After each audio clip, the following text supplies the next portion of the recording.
Ammonia வாயுவால் பாதிக்கப்பட்ட தங்களுக்கு இழப்பீடு ஏதும் வேண்டாம், உர தொழிற்சாலையை நிரந்தரமாக மூடினால் போதும் என்ற போராட்டத்தை தீவிரப்படுத்தியிருக்கிறார்கள் எண்ணூர் மக்கள். தங்களின் கோரிக்கையை நிறைவேற்றாவிட்டால் நாடாளுமன்ற தேர்தலை புறக்கணிக்கப் போவதாகவும் எச்சரித்துள்ளனர். சென்னையை அடுத்த எண்ணூர் பெரியகுப்பம் பகுதியில் செயல்பட்டு வருகிறது கோரமண்டல் உர தொழிற்சாலை. இந்த தொழிற்சாலைக்கு கடல் வழியாக குழாய் பதிக்கப்பட்டு அமோனியம் வாயு கொண்டு செல்லப்படுகிறது.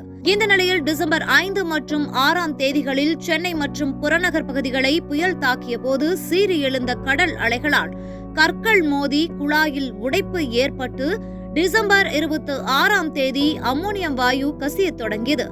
எண்ணூர் சுற்றுவட்டார பகுதிகளில் இருந்த பொதுமக்களுக்கு கண் எரிச்சல், வாந்தி, மயக்கம் மற்றும் உடல் உபாதைகள் ஏற்பட்டன. இதனைத் தொடர்ந்து அந்த ஆலை தற்காலிகமாக மூடப்பட்டது. ஆனால் அந்த தொழிற்சாலையை நிரந்தரமாக மூட வேண்டும் என்பதே எண்ணூர் மக்களின் கோரிக்கை. இதனை வலியுறுத்தியே இந்த போராட்டம் நடைபெற்று வருகிறது.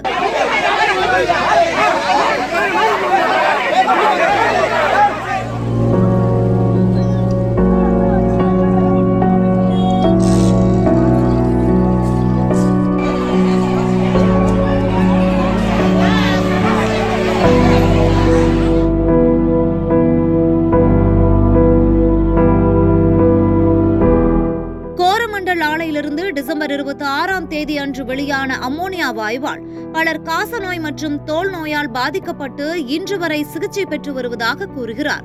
இதில் பாதிக்கப்பட்டு தற்போது போராட்டம் நடத்தி வரும் Babu. Coromandel Industries is opened in Ennore. It's a very old company, but of late the population of Ennore also has grown tenfolds.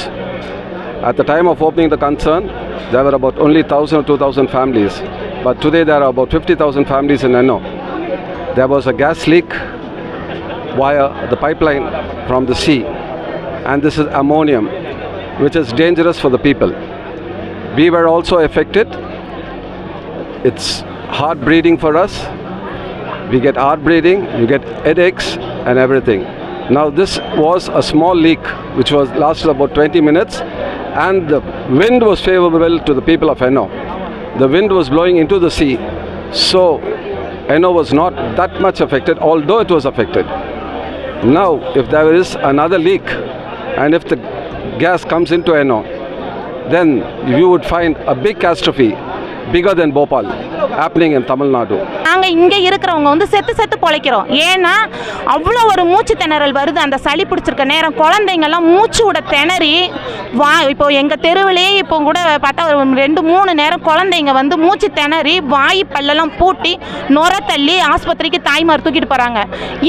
இதுக்கு ஏத்தாக்கில் எங்களுக்கு வந்து எண்ணூரில் ஒரு மருத்துவமனை கிடையாது. போராட்டத்தில் ஈடுபட்ட எண்ணூர் கிராமவாசி ஒருவர் அரசாங்கம் எந்த ஒரு நடவடிக்கையும் எடுக்கவில்லை என்றும் வாயு கசிவு வெளியான தொழிற்சாலையை நிரந்தரமாக மூடுவதுதான் ஒரே தீர்வு என்றும் தெரிவித்தார். மேலும் உயிருக்கு உத்தரவாதமற்ற நிலை தொடருமானால் நாடாளுமன்ற தேர்தலை புறக்கணிக்கப் போவதாகவும் தெரிவித்துள்ளார். அவரவர் பகுதியிலே சாலையிலே வந்து போராடுகிற ஒரு நெருக்கடியான கட்டத்திலே இருக்கிறோம். உயிர் பாதுகாப்பு கோருகிறோம். அதாவது மக்களுக்கு உயிரை பாதுகாக்க வேண்டிய கடமை ஆட்சி, அதிகாரம், நீதித்துறை, சட்டம் ஒழுங்கு பார்க்கிற அவங்க கிட்ட தான் இருக்கு. ஆனாலும் அதையெல்லாம் மீறி அவங்கெல்லாம் அந்த வேலையை செய்யாதனால இன்றைய தினத்தில் பொதுமக்களே தங்களை பாதுகாத்து கொள்ள உயிர் பாதுகாப்பு கோரி அரசாங்கத்துக்கு இந்த செய்தியை தீவிரமாக சொல்ல இந்த அறப்போராட்டம் நடைபெற்று கொண்டிருக்கிறது. இன்றைய தினத்தில் இந்த அறப்போராட்டம் முழுமையாக வெற்றியடையும் பட்சத்தில் அடுத்த கட்ட போராட்டம் இன்னும் தீவிரமடையும் பட்சத்தில் கூட யோசிக்கப்பட்டிருக்கிறது. சிறிய கசிவிற்கே இந்த அளவு பாதிப்பு இருக்கும் என்றால் பெரிய விபத்து நிகழ்ந்தால் நிலை என்ன என்பது பாதிக்கப்பட்ட மற்றொரு நபரான குணசேகரனின் வேதனையாக இருக்கிறது. எண்ணூர் கோரமண்டல் உர தொழிற்சாலைக்கு எதிரான போராட்டம் 40 நாட்களை கடந்து தொடர்ந்து கொண்டிருக்கும் நிலையில் இது தொடர்பான வழக்கு சென்னையில் உள்ள பசுமை தீர்ப்பாயத்தில் நடைபெற்று வருகிறது. திங்கட்கிழமையன்று நடைபெற்ற விசாரணையின் போது மிக்ஜாங் புயல் தாக்கத்தால் அமோனியா கொண்டு வரும் குழாய்களில் பாறை மோதி பாதிக்கப்பட்டிருக்கலாம் என்பது புயல் ஏற்பட்ட போதே ஆலை நிர்வாகத்திற்கு தெரிந்திருந்ததாகவும், அப்படி தெரிந்தும் அலட்சியமாக முன்குளிரூட்டுதல் நடவடிக்கையை ஆலை நிர்வாகம் மேற்கொண்டதே வாயு கசிவிற்கு காரணம் என்றும் மாசு கட்டுப்பாட்டு வாரியம் சார்பில் குற்றச்சாட்டு முன்வைக்கப்பட்டிருக்கிறது.